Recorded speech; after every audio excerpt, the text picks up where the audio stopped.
Hello. Hello Welcome to again. Pixels and Points. Yes. I'm Matt Nelson, the digital media director here at Red Rock.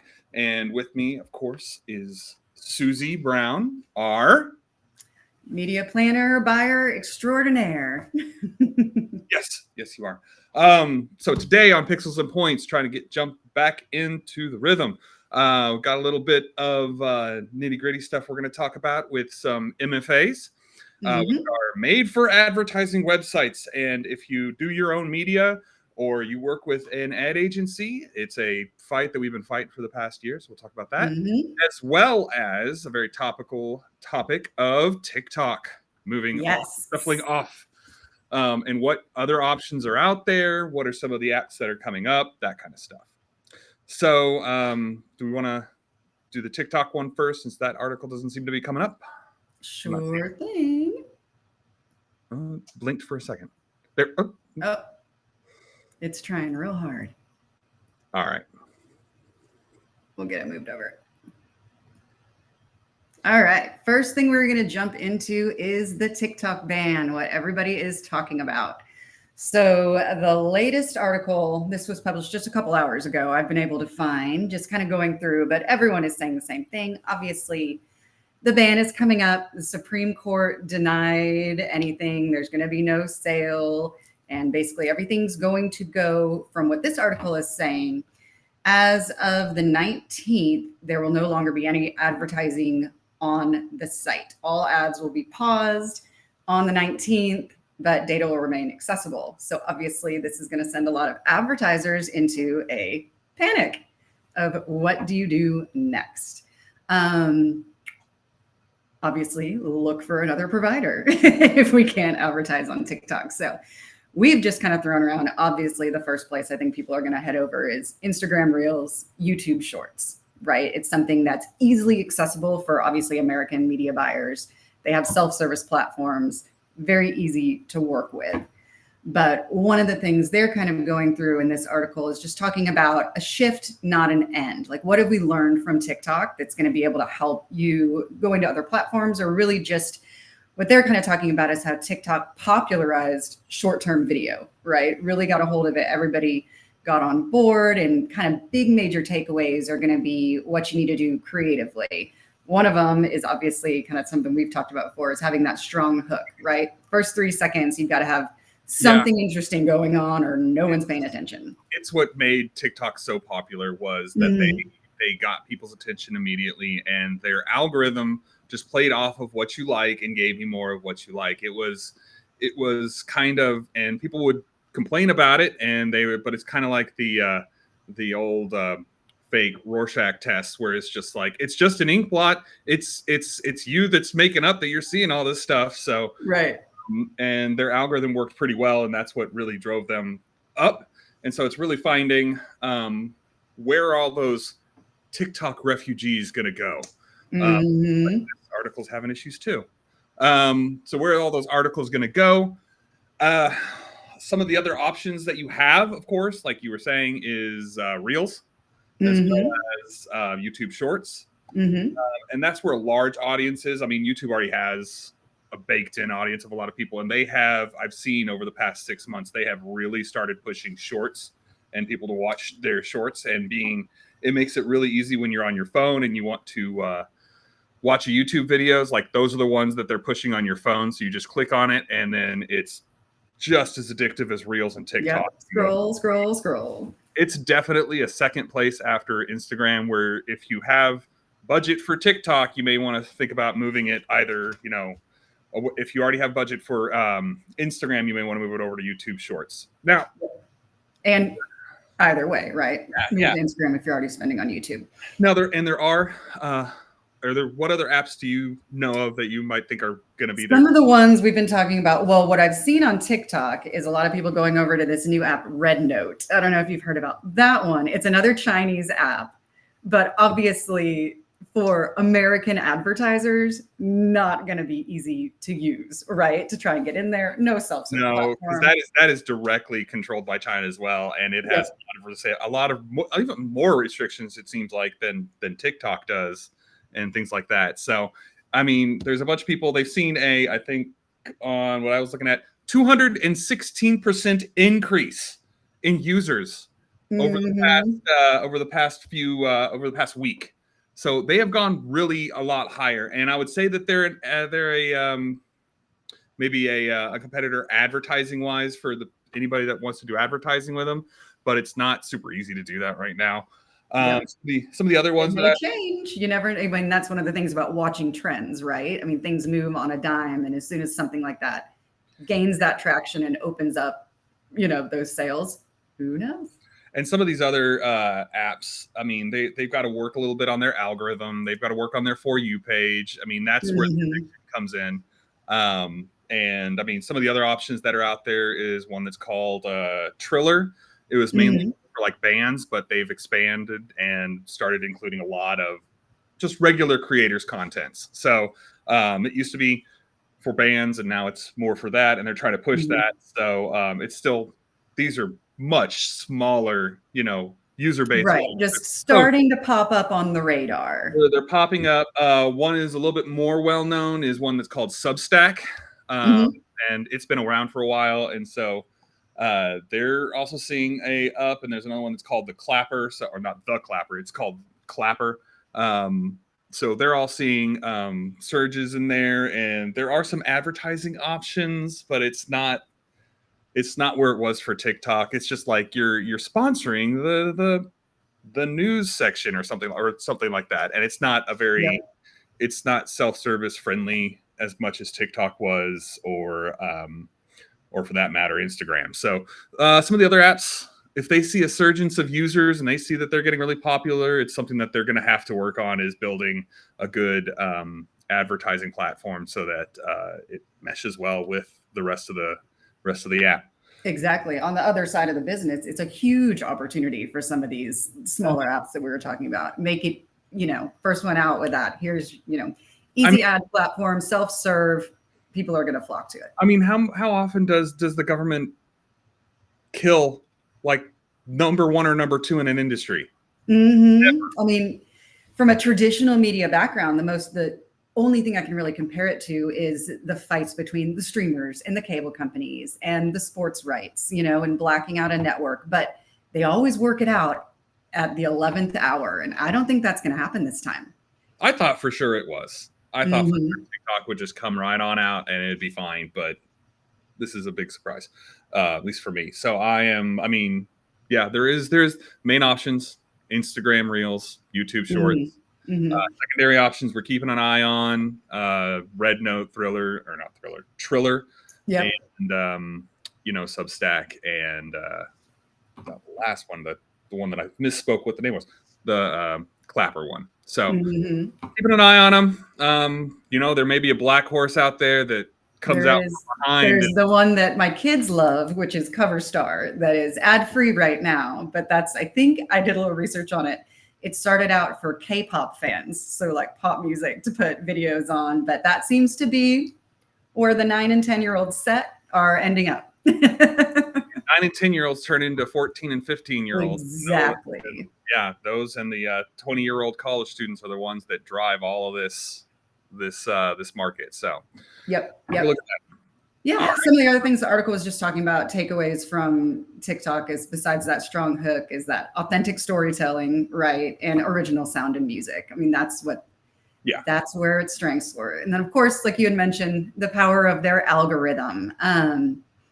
And right now, Instagram and YouTube are really trying to, from what they're saying, replicate TikTok's success with the algorithm. They really cracked it. Yeah, and it's as far as I can tell, it's doing pretty well. I've tested out the YouTube Shorts, and it looks pretty well. And my wife is addicted to the Instagram one. So, oh yeah, I'm an Instagram Reels myself. But yeah, so it's just a new frontier. Obviously, says no need to panic, but some of the things we always talk about what we're doing as this shift happens: diversify your platforms. You never want all your eggs in one basket, right? Prioritize authenticity as far as the content, stay agile, right? Things are going to change every day. We want to be the first ones on top of new trends and obviously go where the people are going. And then short form content's still going to be huge. And then, of course, our favorite, AI and analytics. Any tools anytime we can use an AI tool to help with media buying, it always helps optimize and helps look for engagement, things like that. And top tip when making any kind of content for what would have been TikTok or Instagram or YouTube Shorts is don't use your TV ad. Don't use something that's been 100%. Number one tip.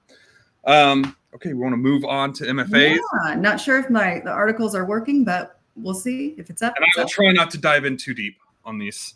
But MFAs have been or made for advertising websites have become a problem or been a problem over the past year for the entire industry. And it's a problem for everybody, and nobody has a solution for it, really. There are some solutions, and the only surefire one that I've come up with, I'll get to in a second. But what these are is it's basically what I would consider AI generated websites. They're either URLs that are gibberish or URLs that are almost exactly like real URLs. So when you look through a domain list, you would just scan right past it. Like that first one there you see on the article, it says BBC Sports with an extra S on it. You realize that, you think you're on, I'm on BBC Sports. Right. No, you're on an MFA website, which is basically, it looks like it's a bunch of games. It's just clickbait. It's where they use bots that'll go to your website and will, perform some action. Whatever action gets them more clicks, they might scroll, they might click. It's becoming a very irritating problem because a lot of people, they may have some conversions on their website, but they may set their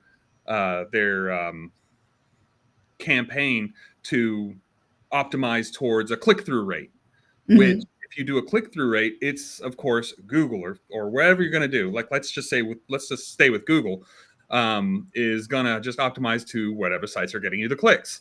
And the problem is that these sites are specifically for advertisers with clicks. Exactly.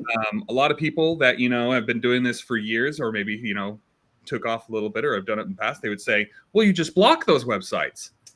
The problem with that is that they are continually being generated. And so you would say, well, I'll just block all the gaming websites. Well, they're continually being generated and they're continually being put in every single topic you could use. So if you're doing anything like topic filtering, like I only want to be on news websites or I only want to be on sports websites, they will be mixed in with that and they will be showing up as just garbage URLs, really. And you can't it's hard to get around that with blacklists. So the only sure way you can get around this is by using a whitelist or using some good filters. Like if you're using something through a programmatic means, they have double verify. They have companies that help you try to clear these out that are always trying to clear these out. Unfortunately, you'll still have, as you can see, the website spending is about 11%, and that's with all this stuff layered on top, this programmatic filtering and brand safety guidance and stuff like that. If you're doing anything DIY, which some people may, you're going to have a lot harder time doing that. The only way to get around it, honestly, and to make sure that you're not showing up at these sites is putting together some sort of a whitelist for yourself. Whitelist. So having an allow list instead, because basically it's impossible to block because it's constantly changing. Constantly trying to trick the system. It's constantly generating URLs, getting it put on. It's the same content, and it's just and Google keeps on serving it. And as soon as Google finds out that it's a MFA website, they block it, but it's already made 10 more. So it's not exactly. It's not a big. It's an issue they're working on, but it's a constant battle. Yeah, almost like a virus that just replicates itself. This was 11%. I was looking at numbers that said last year it was some of these numbers were spins were accidentally ran on these websites. 25 to 40% of their budgets were on these websites. I also have another article that we don't have up right now, but it was saying that if you ran on Google, there's a option that's called Performance Max. That's basically you throw in search ads, you throw in your video ads, you throw in your display ads. It's very user friendly for the mom and pop stores. It's very easy to understand for clients. So even some agencies run Performance Max. Right. And the big selling point of it was Well, we'll run whatever's performing. Right. It'll optimize, but what if I know exactly where you're going? This is what's performing. Of course it's going to perform great. Are we getting clicks? Are we getting our performance indicators? Are we getting the scrolls? Are we getting the clicks on your website from video, from search, from the display ads, the dynamics display ads? Where are we getting all this stuff? And it'll optimize to that. And what they found out is about 40% of that was running on these MFAs. So, and the problem with running stuff on Performance Max is you can't easily see what you're running on. Like to pull up a domain list, but just the time it would take to go through each individual one. Yeah. And you can do that if you're running specifically a display ad campaign in the Google Ads, but on Performance Max, because you're running display ads, you're running video, and you're running search, it can't blend that data together and say you ran this much here and this much here. So it doesn't give you that option to see where your ads are running. So you don't know if you're running on good stuff or bad stuff. So and you can't really, you can try to blank out content and say you only want to run on stuff, but you got to realize that if you only put a whitelist on there, it's only going to run to the display ads anyway, because you're basically saying it's not going to run on YouTube and it's not going to run on search. So it's Performance Max is in a bad place right now when it comes to this. So it's on Google to fix this sort of thing. Yep. That was my next question is, who can, besides Google, who can fix it? Do you think it would ever be something, where there would be some kind of legislation saying this is obviously fraud, It's fraud. And they're trying to get these rules put in. And I mean, Google's an enormous company, and they're the ones that are perpetrating a lot of this. I mean, fraud. They're getting paid for these ads that are going to these websites. Right. It's beneficial for sure. They're the top perpetrator of this, and they need to clean up their mess. I mean, we got problems with every programmatic source that you have, from Trade Desk down to, one of the smaller ones. So it's a problem across the industry. The only way you can do it, and you can do like advertising even on Facebook, is by making sure if you're doing your DIY Facebook ads, you need to make sure that you're not running to the Facebook network, because that network will also include MFA sites. So you make sure you take that off, and you're only running to Facebook or Instagram. You be very specific about where you're running. And you do that across different things. Even TikTok, they had a TikTok network. So you're only running on TikTok if that's where you want to run. Just when you're putting together your buys, if you're doing self-service or you're doing this for a client, just make sure you check off which boxes you want to make sure you're running on. Because if you leave it up to the system is going to be able to clean that up fast enough. Even with Double Verify and the other ones that are supposedly going to be making sure your ad spend is clean, you're still going to be hitting MFA sites, but at a much less rate, because they're constantly trying to do this, and you just need to make sure you're on there. But it's a constant issue. They're always trying to get us. We're always on the lookout. And I don't see it going away anytime soon either. No, just exactly how you laid out, right? It's a kind of a perfect storm for the person who can fix it is the person that's capitalizing on it. So everything. Yeah. It keeps on coming as long as and I mean, programmatic services are fighting against this, especially. So some of them, they're running their stuff through the Google ad services. So if you're running a display campaign programmatically, you are probably running through the Google AdSense network. So it's, even if you think, oh, I'm running with this other thing and with a stack adapter, whatever the company is, I'm not going to have a problem with that. It's running on the Google AdSense, because Google AdSense is the largest ads provider on the network. So got it. It's a battle. Just reach out to your ad team and make sure they know that you're going to be watching this. You may want to look at some of the stuff if you want, but it's a constant battle that's going to keep going. So just got to make sure that your ad ops team is on it and looking at the domain list, because and nobody's going to be perfect. No matter how much you're running, you're going to see it probably pop up. Right. On a whitelist. They're constantly, it's kind of like, we have a filter, and it's how much can we block with that filter? But every once in a while, something's going to get through. Yeah. So, we're always keeping our ear to the ground, looking for new ways to make sure that our ads are in safe websites and not on scam websites. So it's always moving on. And if we get an update on this, like if there's a law that comes out that these are going to get blocked, it's just very frustrating to see all this ad spending going to waste and going to basically scammers' pockets. So it's something that hopefully gets fixed or reduced a lot by AI coming in, because these are being created by AI. You think AI would be able to come in and, like it's doing in the medical field, help remove the cancer of these MFAs. There you go. Yeah, it's just it's going to take AI to fix the problem, work as fast as that AI is working to scam people. So. Yep, we got to fight fire with fire. Oh yeah, so this is something that anybody that needs in there is always looking at and trying to fight. Well, we'll definitely keep watching. Obviously, always watching everything we place, verifying everything, making sure there is no fraud, and then on the other end with the TikTok, always watching to see what's coming next, what's new on the horizon, follow those trends because everybody's going somewhere. Yeah. Excited to see the next update next month when we try to figure out who's the winner. Yeah, exactly. Yeah. All right, great. Well, thanks for joining us today on Pixels and Points, and we'll be back in a couple weeks with a new topic.